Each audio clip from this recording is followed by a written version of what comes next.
अंग यानी शरीर, शरीर को चमकाने के लिए भागना पड़ेगा और मूंग खाना पड़ेगा। भाग तो जैसे काशी विश्वनाथ की याद आए, आप मोदी जी को याद करिएगा। और लेकिन इसको याद कैसे करें? तो बाहर से बाहर है ना कंबोज, तो कंबोज बाहर से आएगा ना तो कंबोज फाड़ देंगे। मात्र 16 महाजनपद ही है, लेकिन इसमें भी स्टूडेंट एग्जाम हॉल में कंफ्यूज होकर और गलत टिक करके आ जाते हैं और बाद में पछताते हैं। लेकिन इस वीडियो को पूरी अरे कहना क्या चाहते हो देखने के बाद आप महाजनपद से रिलेटेड एक भी क्वेश्चंस को मिस नहीं कर सकते हो, क्योंकि ये ऐसा फॉर्मेट ही तैयार किया गया है आप लोगों के लिए। क्योंकि 16 महाजनपद में 8 यूपी से है, 3 बिहार से है, 11 हो गया, बच गया 5। 5 में से 3 भारत के एक राष्ट्र से है, 3 खत्म, और 2 भारत के बाहर से है। 16 महाजनपद खत्म। यूं याद होगा इस वीडियो को देखने के बाद। इसलिए शुरू करते हैं कि महाजनपद का जो उदय माना जाता है वो 6ठी शताब्दी ईसा पूर्व माना जाता है, और इसकी चर्चा बौद्ध ग्रंथ के अंगुत्तर निकाय में है, जिसमें 16 महाजनपद की चर्चा किया गया है। और जैन ग्रंथ के भगवती सूत्र में भी 16 महाजनपद का चर्चा किया गया है। तो जब भी आपसे सवाल पूछे कि महाजनपदों का चर्चा किस ग्रंथ से मिलता है, तो वो बौद्ध ग्रंथ के अंगुत्तर निकाय से मिलता है। कहीं कहीं आपको भगवती सूत्र देगा, तो दोनों सही है। नेक्स्ट बढ़ते हैं। बिहार से 3 है, उसका देखकर याद कर लेते हैं, अपने दिमाग में उसको छाप लेते हैं। मगध जो महाजनपद था उसकी राजधानी गिरिब्रज और राजगिरी थी, और अभी का वो क्षेत्र पटना से और गया का क्षेत्र उस टाइम का मगध महाजनपद था, और वो उस टाइम शक्तिशाली महाजनपद में गिनती आता था। इस चीज़ को आप याद कर लीजिएगा, क्योंकि अभी भी आप देखेंगे पटना और गया के आसपास का क्षेत्र जो भी है वो महाशक्तिशाली है ना। पूंजी के मामले में, सब चीज़ के मामले में वो शक्तिशाली है। उस टाइम भी मगध जो था वो शक्तिशाली था। आपसे क्वेश्चन आएगा कि कौन सा जनपद शक्तिशाली था, तो मगध भी शक्तिशाली था। उसके बाद नेक्स्ट है अंग की राजधानी चंपा, और उसका आधुनिक स्थान भागलपुर और मुंगेर का स्थान जो उस टाइम का अंग था वो अभी है। तो इसको याद कैसे करें? इसको याद करने के लिए कि अंग यानी शरीर, शरीर को चमकाने के लिए भागना पड़ेगा और मूंग खाना पड़ेगा। भागेंगे और मूंग खाएंगे तो अंग चमकेगा, शरीर चमकेगा। तो जैसे ही शरीर अंग याद करिएगा, अंग चमकेगा यानी चंपा राजधानी, भागना पड़ेगा यानी भागलपुर, और मूंग खाना पड़ेगा यानी मूंग। तो ऐसे क्वेश्चंस को रिलेट करके अपने निजी जिंदगी से याद किया जाता है, ताकि वो लंबे समय तक याद रहे। अगली बढ़ते हैं। वज्जी महाजनपद की राजधानी वैशाली, विदेह और मिथिला था। इसका आधुनिक स्थान जो है वो वैशाली, उसके बगल में मुजफ्फरपुर, और फिर दरभंगा का आधुनिक स्थान उस टाइम का वज्जी महाजनपद में गिनती आता था। इससे महत्वपूर्ण क्वेश्चन है कि वज्जी जो है, जिसके अंतर्गत लिच्छवी आता था, वो पहली गणराज्य था।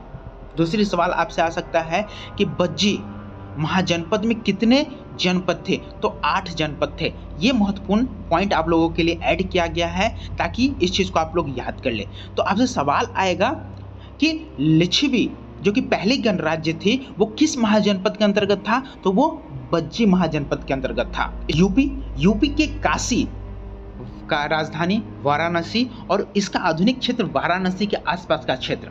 तो वाराणसी के सांसद कौन है? हमारे माननीय प्रधानमंत्री नरेंद्र मोदी जी।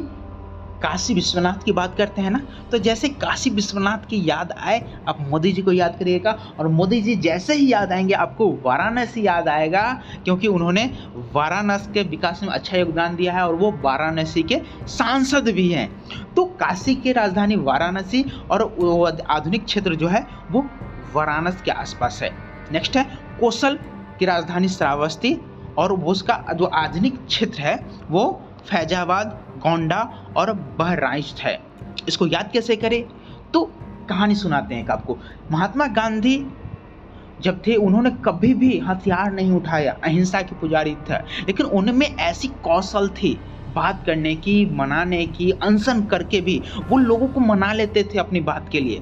तो उनमें ये कौशल थी, और वो मना लेते थे, और नहीं मानता था अंग्रेज तो उसके लिए अपना एक फौज तैयार कर लेते थे, और वो फौज ग्रुप में होता था, बड़ी बड़ी ग्रुप का फौज तैयार कर लेते थे, और वो फौज को बहरा बना देते थे अपने देशभक्ति के लिए, क्योंकि वो अंग्रेज का बात न सुने। याद आया ना? तो चलिए याद करते हैं कि कौशल किसमें था? महात्मा गांधी में। और महात्मा गांधी श्रावस्ती से 1920 में असहयोग आंदोलन शुरू किया था। तो श्रावस्ती से जैसे याद करेंगे कौशल, तो कौशल किस में था? महात्मा गांधी में था। महात्मा गांधी कहाँ से असहयोग आंदोलन शुरू किए थे? श्रावस्ती से। और महात्मा गांधी क्या बना लेते थे? अपनी कौशल से फौज बना लेते थे। इसलिए फैजाबाद और फौज ग्रुप में होता था गोंडा, और वो ग्रुप अपने देश के प्रति बहरा हो जाता था, अंग्रेज की बात नहीं सुनता था, तो वो बहराच, ऐसे याद रख सकते हैं। नेक्स्ट, मल, जिसकी राजधानी कुशावती, और वो आधुनिक क्षेत्र है देवरिया, बस्ती और गोरखपुर। इसको याद कैसे करें? कुशावती में गौतम बुद्ध की मृत्यु हो गई थी। वो क्या खाए थे? तो ऐसा माना जाता है कि वहाँ के सुअर के मीट खाने के बाद उनकी मृत्यु हो जाती है। तो सुअर क्या खाता है? मल खाता है ना। आप कभी भी देखे होंगे सुअर को। मल, बुरा नहीं मानिएगा इस चीज़ को, लेकिन आपको बस याद कराने के लिए ये चीज़ हम सुना रहे हैं। वो मल खाता है ना, तो मल सुअर खाता है, और सुअर का सेवन करने से गौतम बुद्ध की मृत्यु कहाँ हुई थी? श्रावस्ती, कुशावती में हुई थी। और कुशावती में हुई थी तो याद रख सकते हैं कि मल्ल की राजधानी कुशावती था। और वो अभी का देवरिया, जिनकी मृत्यु हुई थी देव की, गौतम बुद्ध की ना, वो देव है ना, भगवान है ना, तो देवरिया एक बस्ती देवरिया में थी, और वो गोरखपुर के आसपास है। तो गोरखपुर से याद रख सकते हैं हमारे योगी जी, है ना, योगी जी की बस्ती वहीं पे है, अच्छा खासा बस्ती है। तो योगी जी भी देव को मानते हैं, तो इस चीज़ को भी याद रख सकते हैं कि जैसे ही बात हो देव की, तो देवरिया, बस्ती, गोरखपुर, ये चीज़ याद रखिएगा। आपसे सवाल किया जा सकता है कि गौतम बुद्ध की मृत्यु किस महाजनपद के अंतर्गत, महाजनपद में हुई थी? तो वो आपका आंसर होगा मल्ल महाजनपद में, कुशावती में गौतम बुद्ध की मृत्यु हुई थी। और ये मल्ल भी आप याद कर लीजिएगा, मल्ल भी महाजनपद गणतंत्र था, वो राजतंत्र नहीं था। मगध राजतंत्र था, लेकिन मल्ल गणतंत्र था, तो याद कर लेंगे। नेक्स्ट है पंचाल। पंचाल की राजधानी अहिशस्त्र या काम्पियल था। इसका आधुनिक स्थान बरेली, बदायूं, फरखुर्राबाद। तो इसको आप अपने तरीका से याद कर लीजिएगा। अगली है सूरसेन। सूरसेन की राजधानी मथुरा, और अभी का जो आसपास का क्षेत्र है वो मथुरा ही है। तो सूरसेन यानी सूर जो भी होता है, असुर, असुर को किसने मारा था? भगवान कृष्ण ने बहुत सारे असुरों का वध किया था। भगवान कृष्ण, मथुरा भगवान कृष्ण। तो जैसे ही सूरसेन की बात आएगा, सूर यानी असुरों की वध किया थे कृष्ण भगवान के, जैसे याद आएगा मथुरा याद आएगा, तो सूरसेन की राजधानी मथुरा हम लोग के दिमाग में टिक हो जानी ही चाहिए। देखिए, इस वीडियो को आप कहीं भी जा रहे हैं ना, कान में लीड लगा के आप अगर वॉक कर भी करेंगे, तो ये कहानी आपके दिमाग में एक पिक्चर सा फिट हो जाएगा। वो जब आपके सामने क्वेश्चन आएगा, तो ये पिक्चर एक रिमोट की भांति आपके सामने चलेगा, और आप आसानी से टिक मार्क सही आंसर कर सकते हैं। नेक्स्ट, चेंदी की राजधानी शक्ति माता, और वो अभी का आसपास का क्षेत्र बुंदेलखंड। इस चीज़ को याद रखेंगे। तो इसको याद कैसे करें? चिंदी, कहते हैं ना, चिंदी सा आदमी हमसे बात करते आता है, देह में दम नहीं है, चिंदी मतलब एकदम चिंदी, एकदम छोटा आदमी, लेकिन चिंदी है, लेकिन वो शक्तिमती था। चिंदी है लेकिन उसमें शक्ति था, याद करिएगा। और शक्ति क्यों था? क्योंकि उसका दरवाजा जो था वो बहुत बुंदेलखंड टाइप दरवाजा था।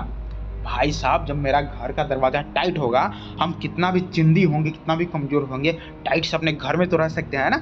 वही चीज़ है, चिंदी तो था लेकिन शक्तिशाली था, शक्तिमती था। क्यों? क्योंकि उसका बुंदेलखंड टाइप दरवाजा था। और वहाँ का राजा पता है, शिशुपाल था, जिनका वध भगवान कृष्ण के द्वारा महाभारत में आपने देखा होगा किया गया था। तो चिंदी याद रखेंगे, चिंदी से शक्ति माता, चिंदी था लेकिन शक्तिमती था। क्यों? क्योंकि उसका दरवाजा बुंदेलखंड टाइप था। और वहाँ का राजा कौन था? छिटखोपरी, शिशुपाल, है ना। नेक्स्ट बढ़ते हैं, वत्स की राजधानी कौशाम्बी, और ये इलाहाबाद अभी का आधुनिक क्षेत्र है ना। नेक्स्ट बढ़ते हैं, देखते हैं कुरु की राजधानी इंद्रप्रस्थ, और इसका आधुनिक क्षेत्र दिल्ली, हरियाणा, मेरठ उस साइड में होते हुए जाता है। तो कुरुक्षेत्र याद कर लिएगा, कुरुक्षेत्र।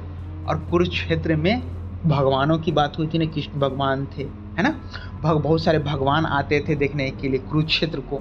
तो इंद्र कौन है? भगवान है। तो कुरुक्षेत्र की जब भी बात है तो इंद्र याद आने चाहिए।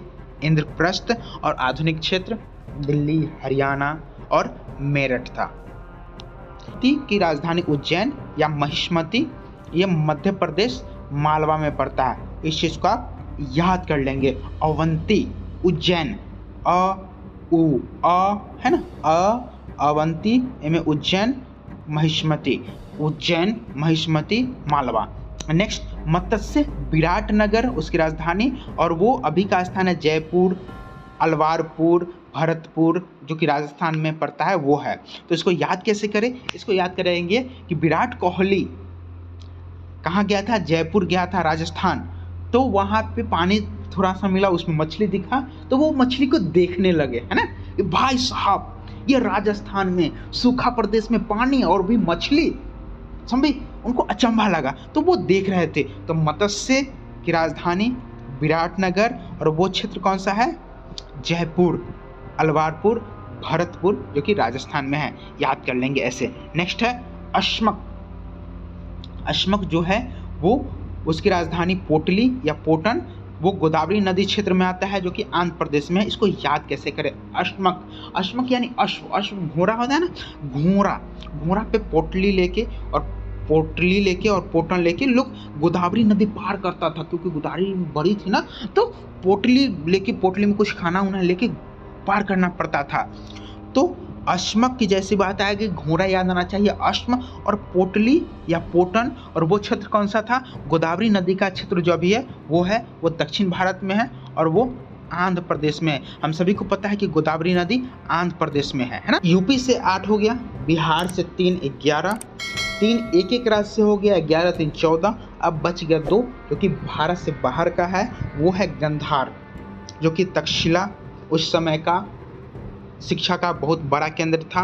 तो तक्षशिला, गंधार, तक्षशिला, और वो रावलपिंडी और पेशावर जो कि पाकिस्तान में पड़ता है, वो वहाँ पे ये क्षेत्र पड़ता है वो, लेकिन उस समय के ये भारत में ही आता था। नेक्स्ट है कंबोज, जो कि हाटक, और ये भी भारत से बाहर ही अफगानिस्तान के साइड में पड़ता है, वहाँ का क्षेत्र है। लेकिन इसको याद कैसे करें? तो भारत से बाहर है ना कंबोज, तो कंबोज बाहर से आएगा ना तो कन्बोज फाड़ देंगे, है ना, कन्बोज फाड़ देंगे। बाहर से अगर फाटक खोल के तुम हमारा देश में आया, कहते हैं ना कि अगर बाहर से हमारा देश में तुम आया फाटक खोल के, तो तुमको कन्बोज फाड़ देंगे। तो कंबोज फाटक खोल के आया, यानी हाटक बाहर का क्षेत्र है, राजौरी और हाजरा जो कि अभी का क्षेत्र है। अगर आपको इस चीज़ का पीडीएफ चाहिए तो हम पीडीएफ भी डाल देंगे, कमेंट बॉक्स में आप लोग बताइएगा कि पीडीएफ चाहिए तो पीडीएफ दे देंगे। इसका प्रिंट आप निकाल के आप जहाँ स्टडी करते हैं वहाँ पे चिपका देंगे, तो वो चीज़ आपके दिमाग में छप भी जाएगा। वैसे अगर आप कहीं पे वॉक कर रहे हैं तो इस वीडियो को चला के कान में लीड लगा के आप घूमिएगा, तो भी आपको रिवीजन होते जाएगा। तो चलिए देखते हैं आखिरी चीज़, मगध की राजधानी। सबसे पहले इसका क्रम भी पूछता है कि मगध की राजधानी का क्रम क्या है, तो याद रखेंगे सबसे पहले क्रम गिरिब्रज, उसके बाद राजगिरी, उसके बाद पाटलिपुत्र, और उसके बाद वैशाली मगध की राजधानी बना था। वीडियो पसंद आएगी तो चैनल को सब्सक्राइब जरूर करके एक लाइक करिएगा। मिलते हैं अगले वीडियो में।